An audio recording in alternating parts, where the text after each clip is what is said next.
Yeah, we're on time, so 10:01. I'm going to start with the welcome to country because I think that's very important to do so. Okay, the Queensland University of Technology acknowledges the Turrbal and Yugara as the First Nations owners of the lands where QUT now stands. We pay respect to their elders, laws, customs, and creation spirits. We recognise that these lands have always been places of teaching, research, and learning. QUT acknowledges the important role Aboriginal and Torres Strait Islander people play within the QUT community. And I'm in Western Australia, so it would be our Noongar people. Okay, well, welcome everybody. It's nice to see you, and we're growing in numbers. Hi, Jared. Hi, Bipan.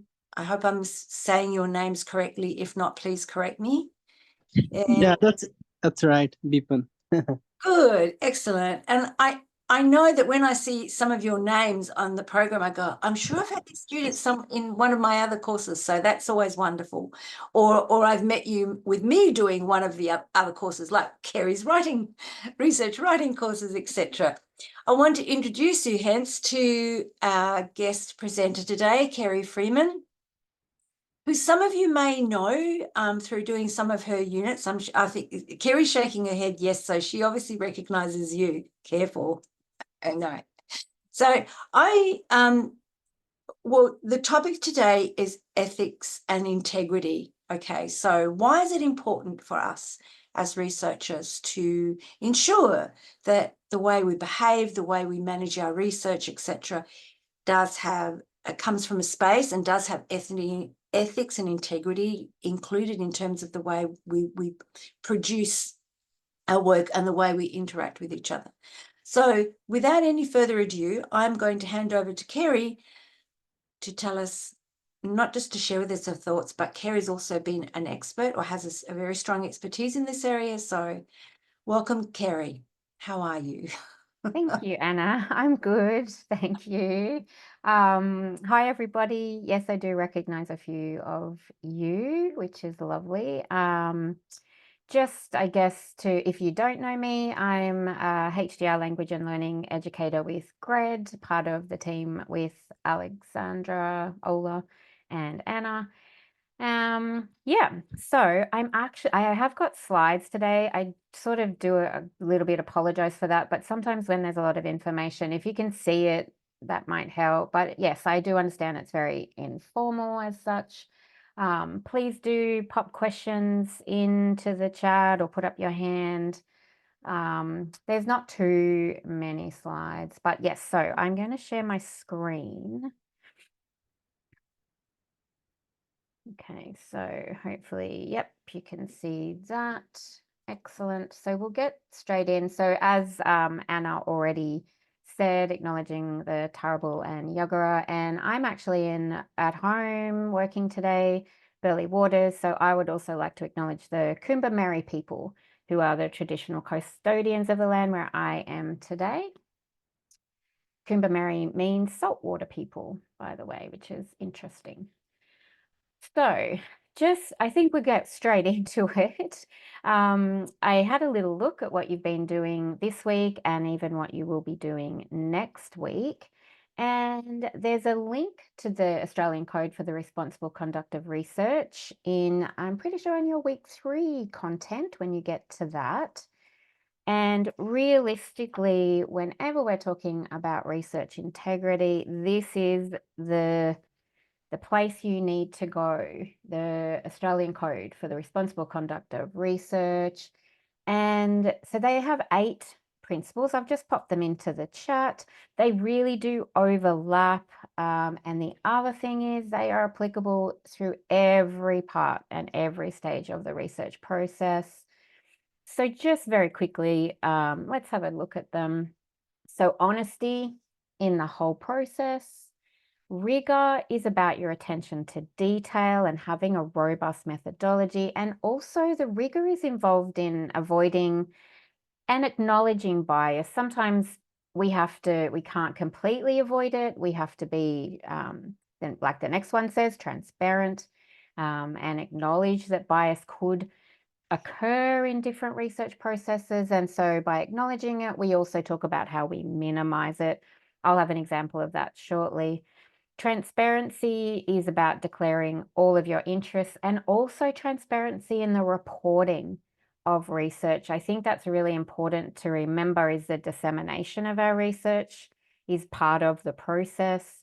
And we'll go into that a little bit more, because I know you've been talking, or we'll talk about conflicts of interest. So that's a good one for us to go a little bit deeper into.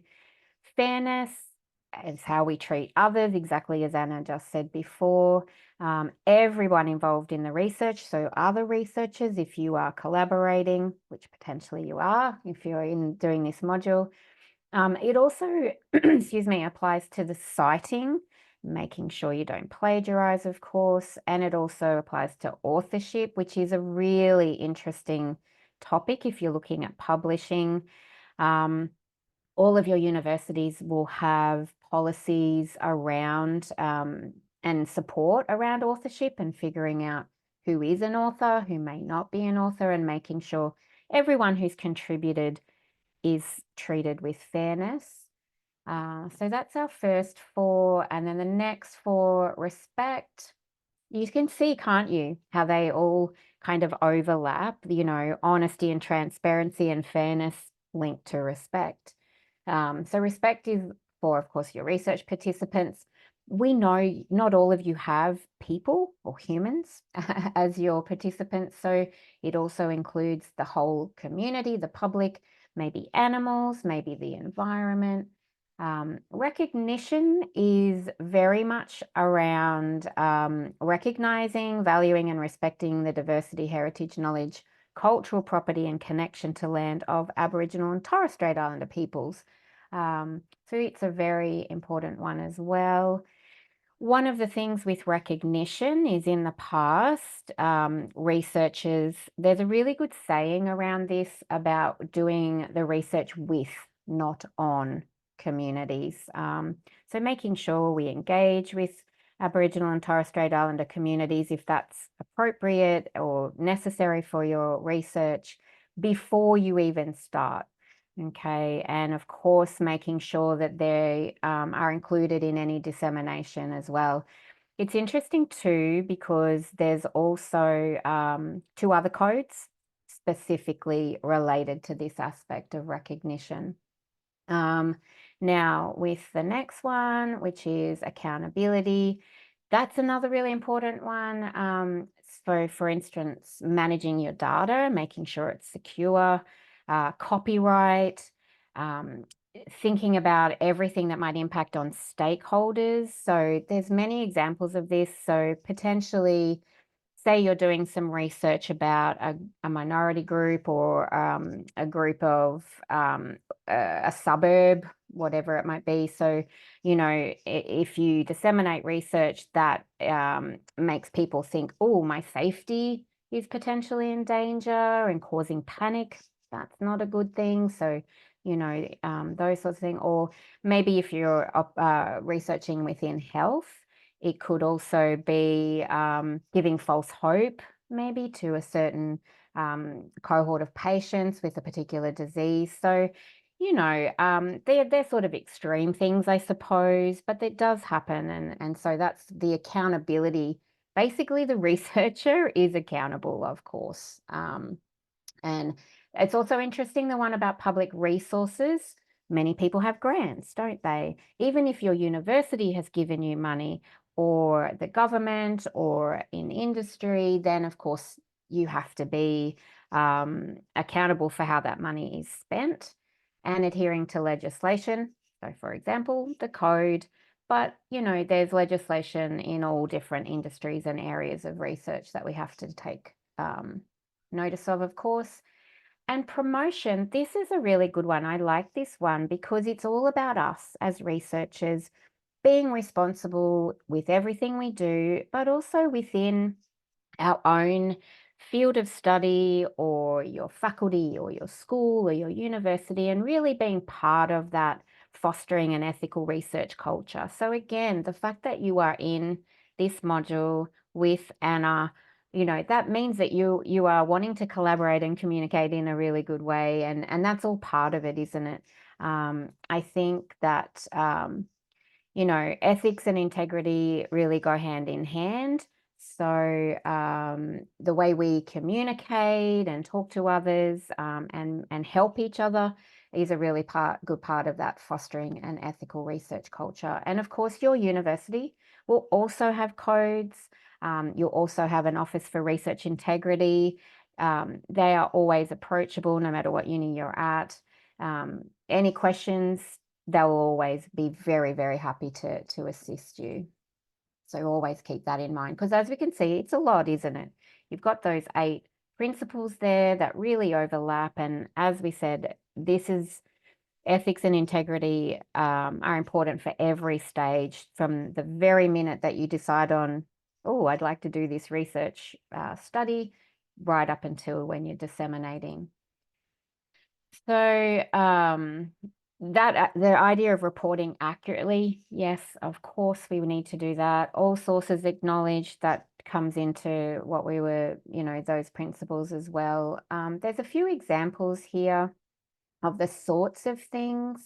And I think that as HDRs and ECRs, as we said, any issues, potential issues, any worries you have, any things that pop up that you hadn't expected, don't worry, don't panic. Talk to people, talk to your supervisors, talk to the Office of Research Integrity at your university, talk to your people in your lab or people within your school. You know, there's always others that can help you talk through these things. If there are things that come up, it doesn't mean you can't go ahead. It just means you need to minimize and do everything you can to ensure the safety of everyone concerned. So, you know, again, as we say, communication, making sure we're all aware of the 8 principles and we help each other to understand and gain experience. You know, if you are at the early stages of your candidature, you know, there are going to be things that come up. Many of you may have already organized your ethics and had it approved, which is fantastic. If anything new comes up that you weren't expecting, go back to the ethics and ask them. It's always better to, you know, go on the side of caution and talk to someone and talk it through rather than think, oh, it should be okay. So communication, that is always the key. So as I said, I did notice that conflicts of interest is something you've been looking at, and it's part of Principle 3, transparency. And you can see there it's the second point. So the first one is sharing and communicating responsibly and accurately, and then disclose and manage conflicts of interest. There's a little definition there.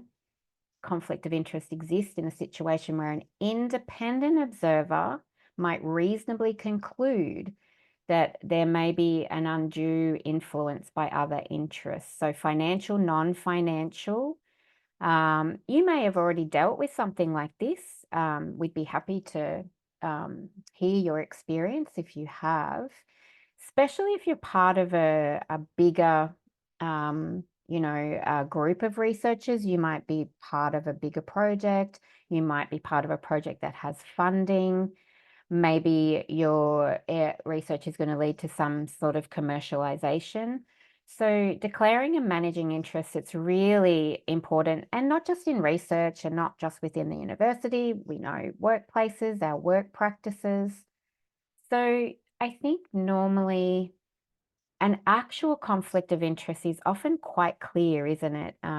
It just means there's 2 or more competing interests that intersect, and potentially you yourself or someone in your research group might stand to gain something, financially, non-financially. And then, you know, if it's an actual conflict of interest, we can normally spot that fairly well. So maybe a researcher has a financial interest in a company, the company tenders for something, some kind of business to that university, then, you know, that is a real conflict of interest, and the researcher would need, it doesn't mean the company can't bid for the business It just means that that potential researcher needs to say, hey, I actually have a financial stake in that company, and therefore I would need to withdraw myself from any part of the decision making and potentially the entire part of the project. So that's a fairly obvious one, I think. I think where it gets a little bit messy is that disclosing conflicts of interest is also essential if there's a potential, so not an actual, just potential, it could happen, or even a perceived.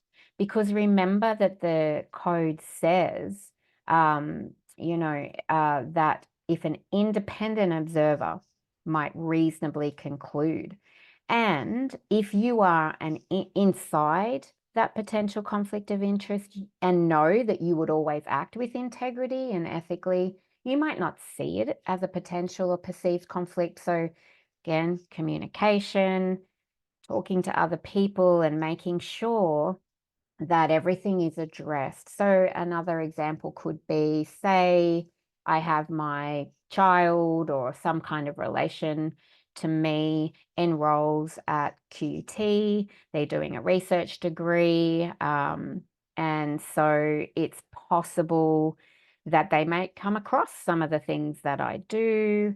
And so whether or not is that potentially a personal interest affecting the impact of that student to even get into QUT, and then how well they do as they go through their candidature. So what might the process be here?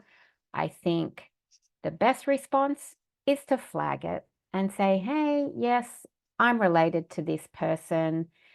I would need to follow university policies where I declare the personal relationship, and we talk about potentially any activities that they shouldn't take part in or things that I shouldn't, be involved in regarding their candidature. So, every organization is going to have policies around these, but I just think it's really important. The potential and the perceived are something we also must consider and act on, even if it's not a very specific and actually very clear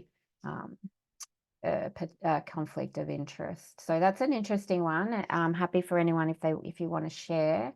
I'm sure Anna will have some examples on that. And just two more very quick things to talk about. Many of you have probably done your ethics. We'd love to know if you have.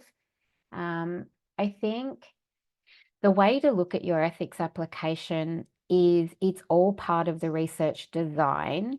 And when you're applying, think about being in the shoes of the committee who is granting you ethics approval, that you are demonstrating that you have taken into consideration all possible scenarios and that you understand those 8 principles.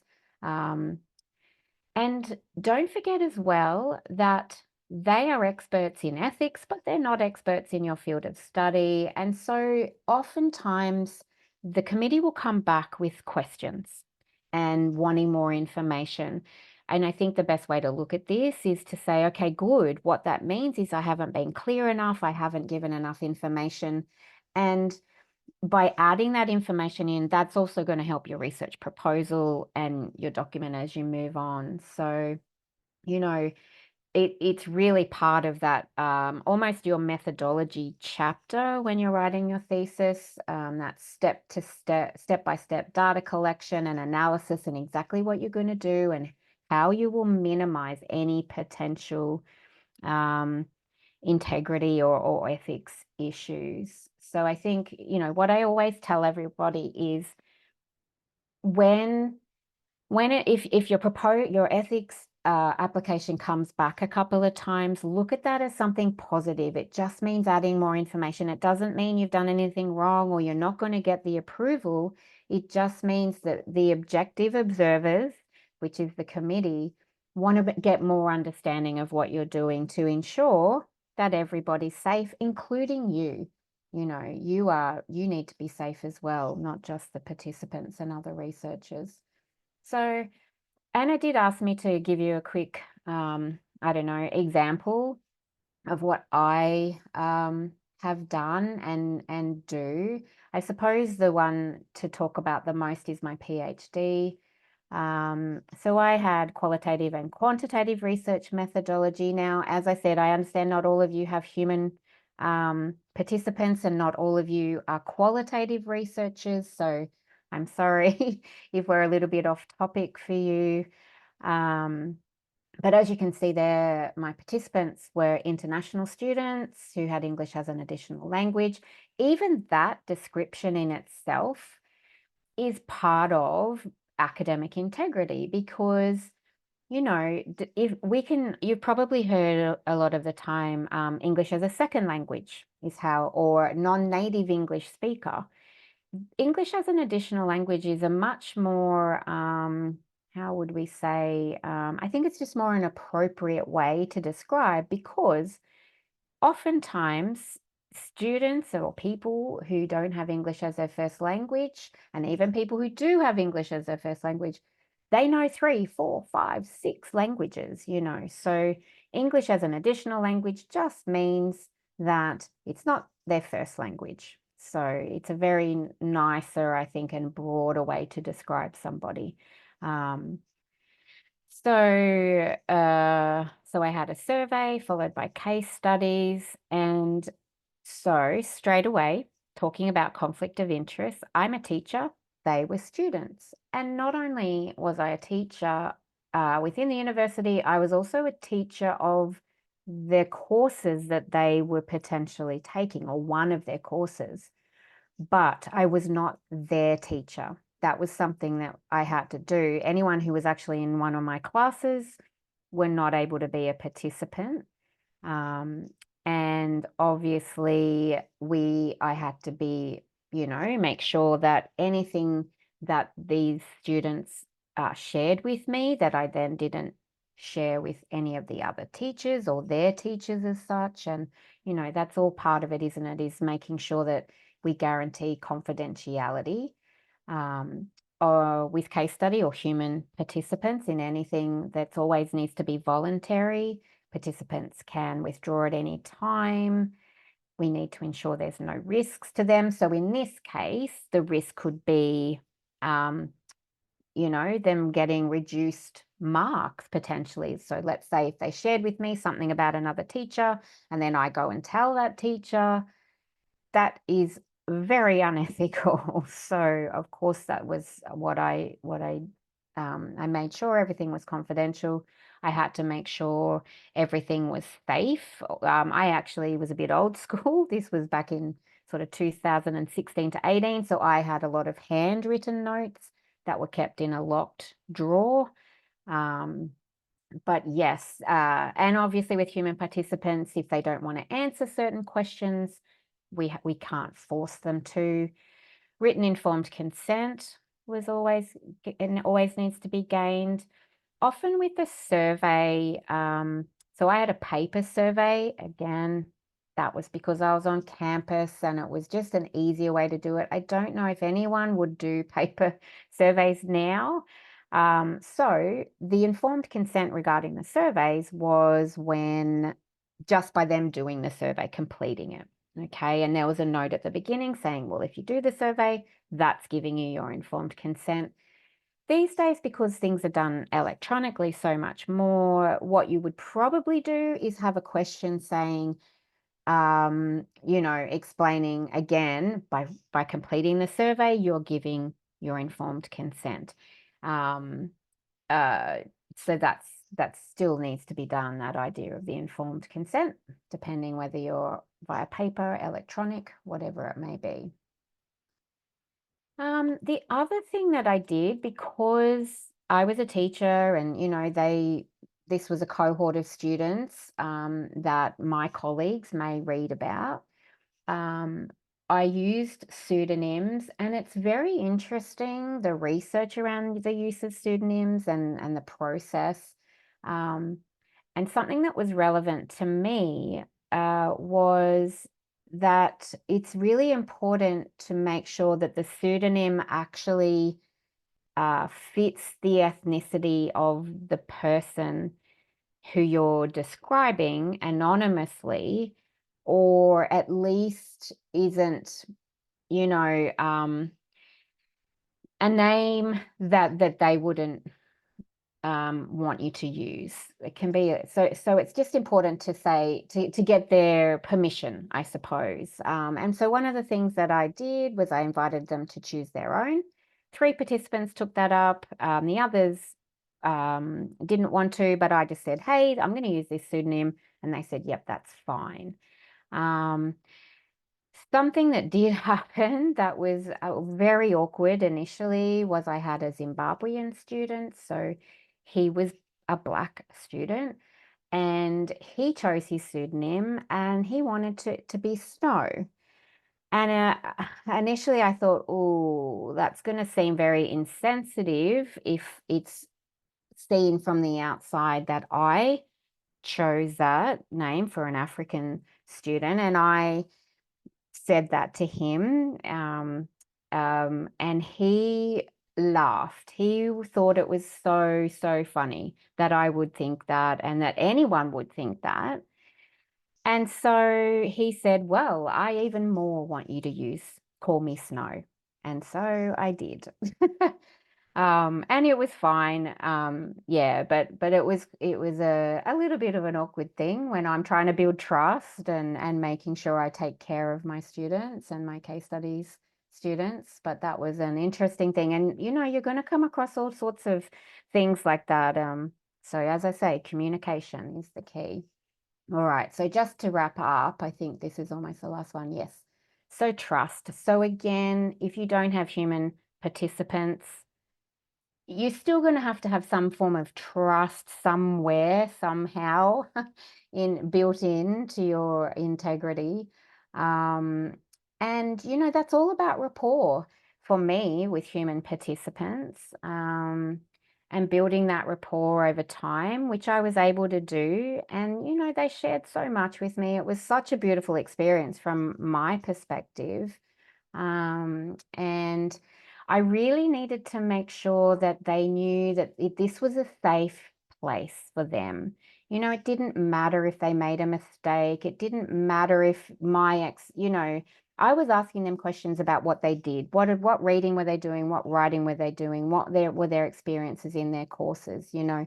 So if they said, oh, I haven't done any of the readings, or I'm 4 weeks behind, no judging at all, and making sure that they understood that this was a safe place. So I was able to do that, which was fantastic. And as I said, such a beautiful experience for me. So within this, building trust is making sure that potential researcher bias, needs to be minimized. So not letting your personal values influence the findings, not making assumptions.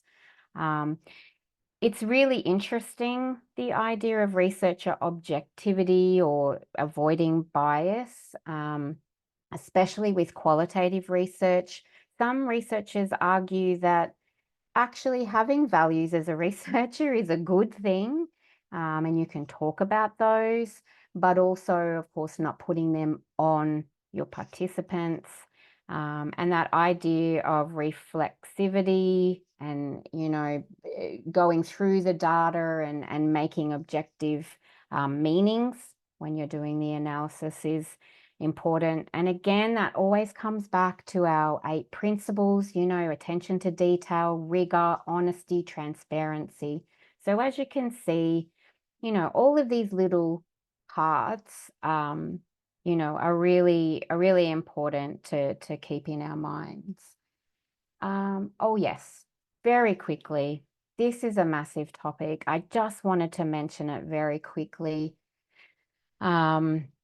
You know, the use of artificial intelligence tools, as we know, has become a huge topic this year with ChatGPT, you know, sort of coming online and everyone having access to that. There's not a complete list of exact rules. Again, though, guess what? It's all about the principles in the Australian Code that guides our decisions. So it's just another part of the research process. So look at it like that. We all have different research contexts. So for some of you, you might not use any AI. Some of you will use it all the time as part of your research because it helps. You know, if you're doing coding or working with robots, whatever it may be, engineering, there's a whole lot of things where this may come up. I think the most important thing, as we said, keep thinking about your principles and your ethical decision making. Consult with experts at your university. Utilize all the resources your university has provided so far. I'm actually going to pop into the chat a couple of really good resources. I'll pop them in now. They're all videos, actually. But, you know, the most important thing, did that all go through? Yeah. The most important thing is talk. Communicate with your supervisors in the first instance. Let them know what you're thinking, what you're wanting to do. Get to know all the different tools, experiment before you actually use them for real, I suppose. And just again, question. Have I considered the risks of using this tool? Is there something that I need to do more responsibly? Do I need to acknowledge within my document? Who do I discuss it with? And really make sure you communicate with your supervisors and anyone else that you need to within your university. And also with publishing, at this stage, most publishers are saying an AI tool like ChatGPT is not an author, cannot be an author. They may allow you to use for grammar checking or editing, proofreading type things, but you would also need to acknowledge. So remember, this is very much around that transparency and of course, honesty, rigor, fairness, all of them apply to this. So it's just something to keep in mind because the AI tools are not going away. And we sort of need to at least be aware of what we could potentially use and then what may come up regarding that. All right, so I'm going to That's great. unshare. Very, that's great. Sorry, I know that was a No, lot, everybody, but I no, guess yeah. I'm not a half and half person. I'm a very much a not fly by the seat of my pants. So I No, just that's wanted to good. tell you as much as I could without overwhelming you. No, that was great. I think it was really comprehensive, and I think that hopefully, I'm going to ask the students any Yeah. questions because I have some things that now because I can see Roshna and she's available. Do you have any questions about your own research in terms of what Kara's been talking to us about? Or share with us your experiences or if you've done your ethics applications, because as I said, sharing that is so useful for all of us. If you'd like to share, that is. Hello. Sorry. Yeah. Hello. Oh yeah.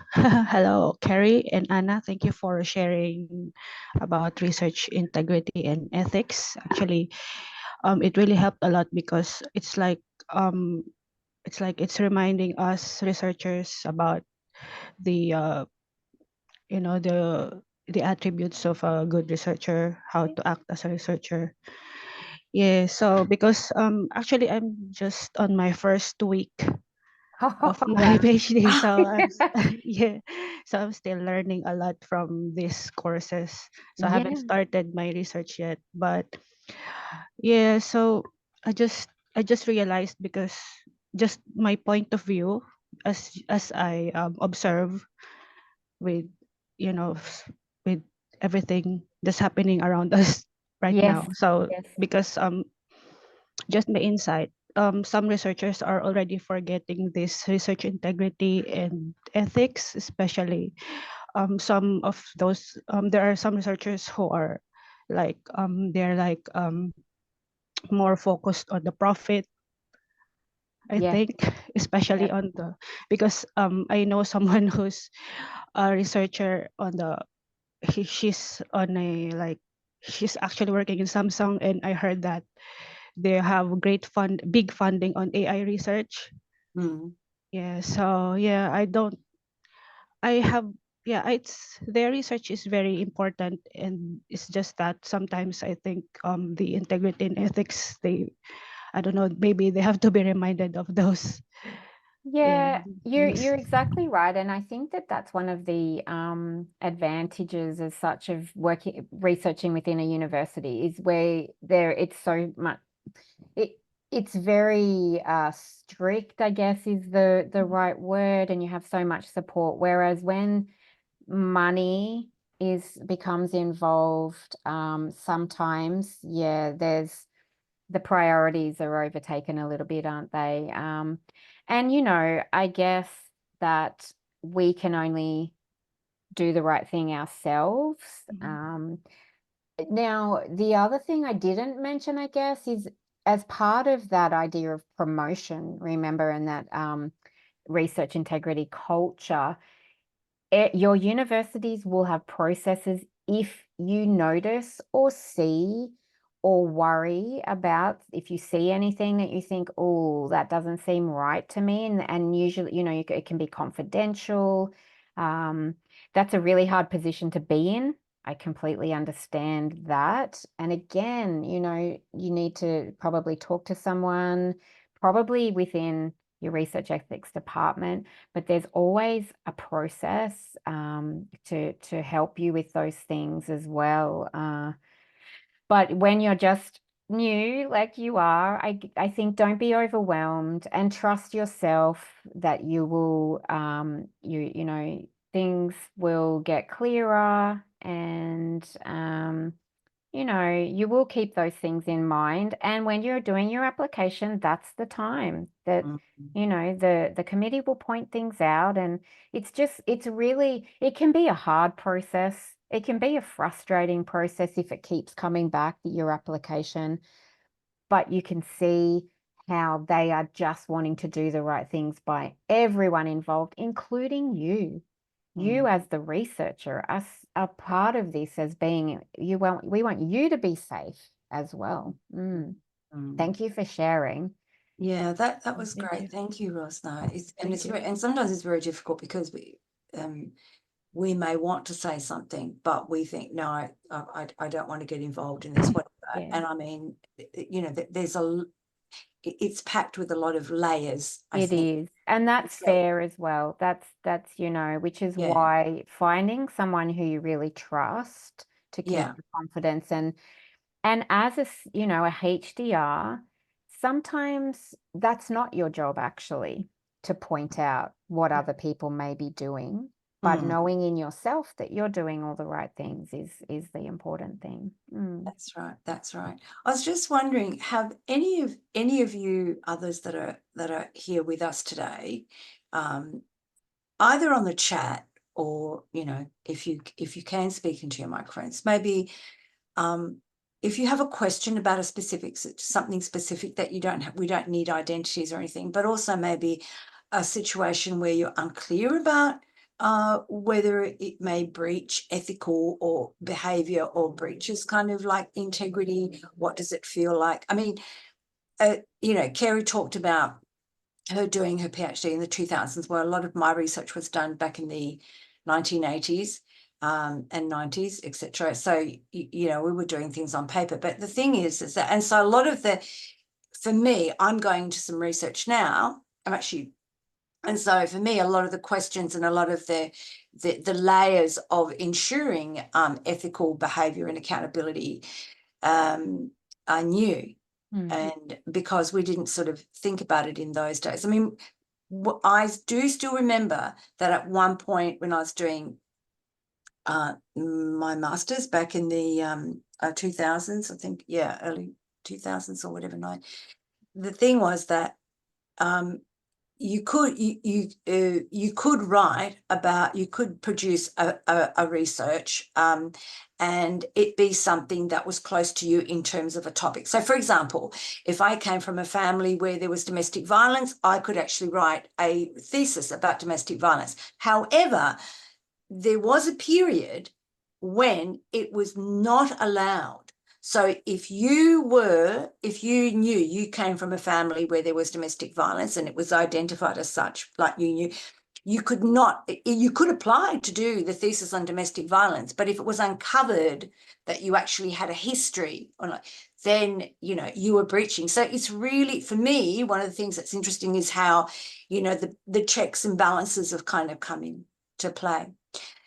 And also beware that just because someone is an academic, a professor, or whatever, that they may not all be ethical in their behavior. I mean, I think I don't know if you all know, but you know, I'm 70 this year, and with my history in academia, one thing that I have had is professors saying, "Oh no, we don't need to include that send that off to the ethics committee," and I'm going, really? And knowing, and of course I didn't go ahead with that professor working with them, but you know, I could have also reported, I could have done a lot of things, but you know, we make our choices of how we manage things, you know. But I'm just wondering, has anyone, is it Kulan, are you able to use your microphone? I'm just going to go around the board because that's who I am. Or Farzad, Jared, Nadisha, Mipan, Matt. Have you, any of you, a question you want to put on chat, or would you maybe just want to hear some more stories from Kerry? Pepe. I'm here. I'm listening. Hi. Hello. So how's your sense of how your research, say, is going in that field of, you know, ethics and cabinet, and how, you know, like your understanding of the whole area? Is there anything that you want to share with us, Kulan? Mm, No. Have you started your ethics application or send it in and yes, successfully? for during the last semester, we tried the ethical forum, and that one is very useful experience for me to rethink. I need to follow this ethical rule, and also I need to double check whether around researchers following these ethical concepts or not. I think it's important. Yeah. Yes. So you're still Yes. working on your application? Yes. Now for this semester, we will do the ethical application for our research work. Great. And as you said, it is very interesting. You do learn a lot, and that's their expertise, the committee. Just like your expertise is in your field of study, their expertise is in that, and they can really see any gaps and see any potential issues that are going to come up. And as I said, that's useful for you. And I think as well, you know, as I said, the ethics application and your methodology, research design are so intertwined, because that is sort of the main bit where you are with the participants or conducting the research. But we also need to remember even the beginning bits and getting our topic and organizing, you know, anything that we're going to do, and then disseminating as well. And it's even just things like accessing the people, accessing the data, you know, do you have permission, and you know, all of those sorts of things. So and even I was just going to say, even with your literature review, there's still ethics involved because of the plagiarism and needing to cite. And, you know, I suppose as well, honesty and transparency. So, you know, when you have a research topic and you're doing your literature review and you're sort of getting all the evidence for your perspective and what you want to address, there's often the opposite view, isn't there? You know, so that's also part of it, of acknowledging, okay, this is what a lot of people think, but there's also a debate in this topic where some people think the complete opposite. And by acknowledging those opposite views, that's another really important part of integrity. And then, of course, part of what you will do is explain why that particular perspective is maybe not as sound, using the evidence of the people that are on your sort of side, as so to speak. So even within that literature review, we are still needing to abide and consider those 8 principles. Yes, I agree with that, because for my unit, I have a 2 supervisors, one of from the academics, one of from the industry supervisor, and they are thinking in different ways and Right. debating some for topics. And I just realizing, okay, I need to consider all of their idea, and when I do the review for literature, I need to consider them. That's the kind of thing. That's so Yeah. good, Kalan. Yeah. But I guess too, it's like anything. Don't look at the debate or the contentions as a negative thing. This is a good thing, because what it says is we need more insight, and therefore your research will be of value. So it's interesting, isn't it? You know, when we think about these things like researcher bias and being transparent and all of those things, if we look at it in a positive way and say, you know, this is part of being a researcher and making sure my results are going to be valid, reliable, valuable.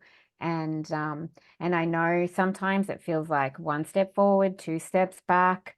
In the end, the results, as in the final outcomes and the contribution that you make to your stakeholders, to the body of knowledge, will be, you know, so valuable and important. And your hard work is then there for everyone to see, and you know that everything was done. You know, and also too, just with your research design, when we talk about researcher bias, it's more going to be in the qualitative, isn't it, than the quantitative. But there's all those different kinds of methodologies that you can utilize, where being a researcher, so ethnographies and phenomenology and all of the different, and even case studies and all of those things, there is an element of the fact that as the researcher, you are bringing something. And as long as you minimize the bias and acknowledge, hey, I know there could be bias, however, I've taken these steps to ensure that the bias doesn't impact. And that could be as simple as having somebody else check your transcriptions, you know, or having someone else do your transcriptions from an interview or a focus group. So or if you write up some analysis from a transcription of an interview, member checking, sending it to the participant and saying, okay, this is what I've taken from this is my interpretation. Is this right? You know, is what I'm saying a representative of what you said? So there's always ways. So never, you know, think, oh gosh, I can't go ahead because I have this ethical issue. Go and talk to someone. There's always a way to minimize, and every single method and methodology has advantages and disadvantages. So we maximize the advantages, we minimize the disadvantages, and that's all part of that research design chapter that you will write in your thesis. Again, learning constantly. So Yeah, I agree. And I think sometimes, like, just, you know, listening to you, Kerry, it's like, you know, there are lots of case studies and stories and things out there. And I know we have some of the videos, but, you know, sometimes some of the key questions are, is it the right thing to do? That's the question that I think, especially like, we need to ask ourselves, and also ask others, you know, ask of others, is it the right thing to do? You know, and what is the right thing to do here? You know, it's like, I'm just listening to Kerry also talk about, you know, getting somebody else to check something, or kind of like send it back to the participant and say, hey, you know, what do you think? I mean, I've done a lot of qualitative research too, and it was like always ensuring that they were happy with your material, but also like in just in even accessing stakeholders, depending on the research, like the relationship you have with them. You know, you might have an uncle who is the head of an environmental organization. And so you say, oh, uncle, I'm going to do my research in this, in the area, you know, we'd love to have you come along. You have to declare that as a conflict of interest, because you know the uncle, and because the organization through your research at the end may benefit. Yeah. His organization. Do you know what I mean? Like it gets complicated, but that's how far thinking. But you don't have to do all that thinking on your own. As Kerry has said, there are your supervisors, there are colleagues, and there are entities within every university where you can actually discuss these issues. And even your colleagues, your friends at university, others, you know. And normally you find if someone is really ethical in themselves, they will probably be aware. So, you know, uncle would say, hey, that's great, that sounds wonderful, just make sure you let your professors know that I'm your uncle, for example. You know, that's just an example, you know. Or I have to you know, let my supervisors know. These delicate relationships that we create through research, especially with qualitative research, are very important to maintain that sense of integrity, as Kerry has really strongly emphasised here today, that sense of integrity, in order for others to trust. You know, because for me, anyone who has come to me and not wanted to declare a conflict of interest when I've known, and we, you know, like that professor, I can't trust. How can I kind of trust that any other aspect of working with that person in the future would actually be ethical? I don't know. Yeah, You know, yeah. it's really sad, but that's how far-reaching it can be in terms of. But then I think, Kerry, you run the research ethics and integrity program, so you know, please join Kerry in one of her courses. It's really, you know, we think no, but it's really important. Rosna, did you want to say something? Yeah, I go. just Yeah, actually, oh, sorry. sorry. No, you go, Okay. Rosna. I just remember something that I wanted to share. It's actually, it didn't happen to me. It happened to my sister when she was doing her PhD. Actually, what happened was that every time she was writing a paper during her PhD for publication, her professor always was telling her to put, instead of her, she must put her professor as the first author of the publication. Yeah. So I don't know if that's ethical, or what should we do if it happens to us? Yeah, that's such a great question, honestly, and happens all the time. So this is about authorship, and a couple of things to think about. Firstly, are you at QUT, Rosna? Sorry? Are you at QUT? Or No, University of Adelaide. great. Okay. So every university will have guidelines around authorship. And again, all those 8 principles come into that. And it's all about the contribution that's made. And to be honest, that supervisor-student relationship is fraught with these sorts of, exactly as you have described.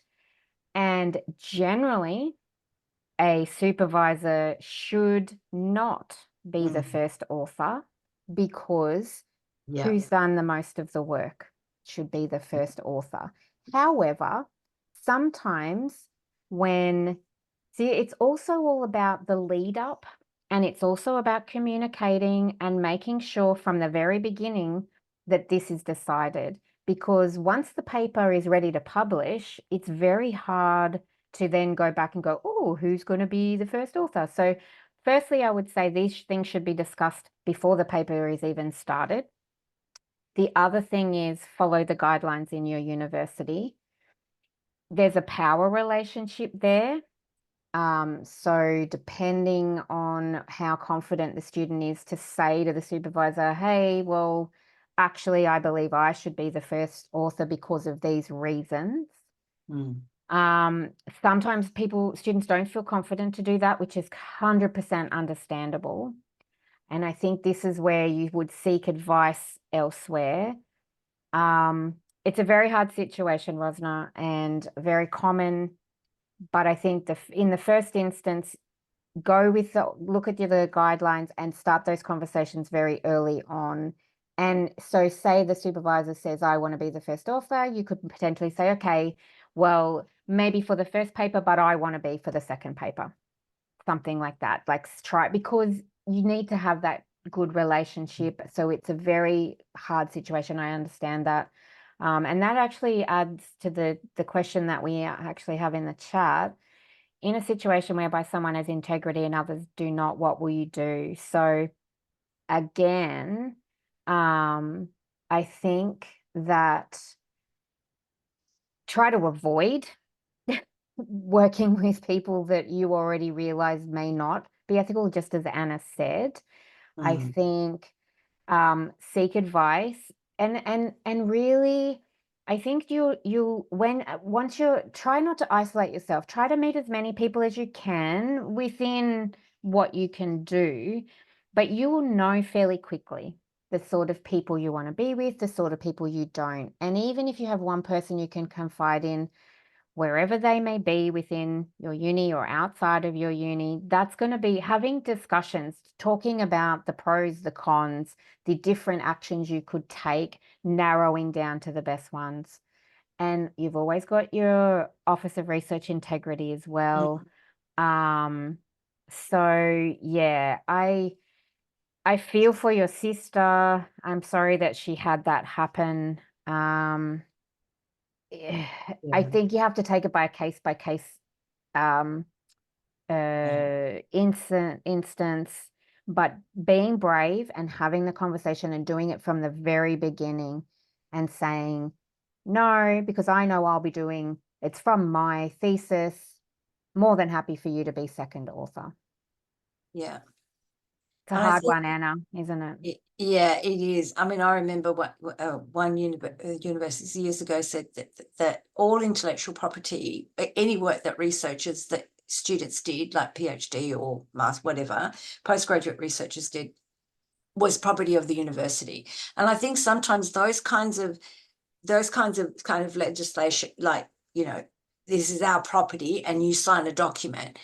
Sometimes the lecturers, that's where they take the poetic licenses, you know, it's but the license to say, well, then I go first author because it belongs to the university and I'm key supervisor. Yeah, so yeah, I totally agree with Kerry.